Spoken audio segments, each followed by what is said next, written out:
કૃષ્ણ. કેમ છો બધા? ફરીથી આવી ગયા છે નવા વ્લોગમાં.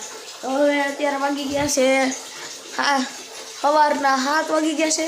હવે અત્યારે મારે સ્કૂલે જવાનું છે. તો હવે આપણે સ્કૂલે જઈને આવીને પછી મળીએ. અત્યારે સ્કૂલેથી આવી ગયો છું અને અત્યારે વાગી ગયા છે 12:30 થવા આવ્યા છે. અને અહીંયા જો મારી મમ્મીએ લાડવા બનાવે છે,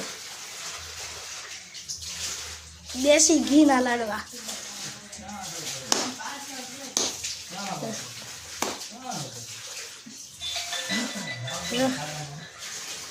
દેશી ઘીના લાડવા હો.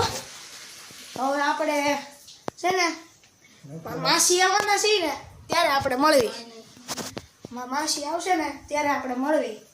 કેમ માસી? કોણ માસી આવવાનું? જય શ્રી કૃષ્ણ. મમ્મી જય દ્વારકાધીશ. જય શ્રી કૃષ્ણ. જય શ્રી કૃષ્ણ. જય દ્વારકાધીશ. જય દ્વારકાધીશ. જય શ્રી કૃષ્ણ. દ્વારકાધીશ. પપ્પા જય દ્વારકાધીશ. જય શ્રી કૃષ્ણ. જય શ્રી કૃષ્ણ. તો હવે આપણે છે ને મારું માસી આવે ને ત્યારે મળવી. હું આવી ગયો છું. અહીંયા જમવાનું છે અમારે. અત્યારે હું અહીંયા ગોડાઉન આવી ગયો છું. આમાં મામા ને એ બધા એવા છે ને જમવા.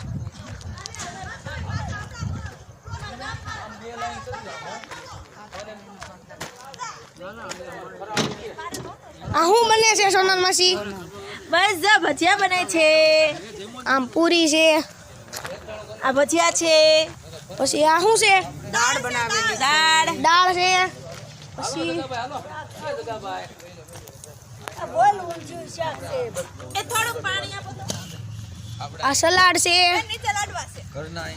પછી લાડવા છે. પછી ઊંધિયું છે, ભાત છે. આ જો મારા પપ્પા, ચેતન મામા, જેનીશભાઈ, પછી મારા દાદા છે. મામા નથી એવા પારુલ માસી? નહીં. નથી એવા. હવે આપણે જમીને મળવી ને, તો હવે આપણે જમીન મળવી. હા, ચપ્પલ પહેરીને એલમાં બંધ કરું ને જમીન આવી ગયો છું અને હવે હું એડિટિંગ કરી અને હવે હું કાલના બ્લોગમાં મળું. અને જો તમે આ ચેનલમાં નવા હો તો અમારા ચેનલને લાઈક કરજો, શેર કરજો અને સબસ્ક્રાઈબ કરવાનું તો ભૂલતા જ નહીં.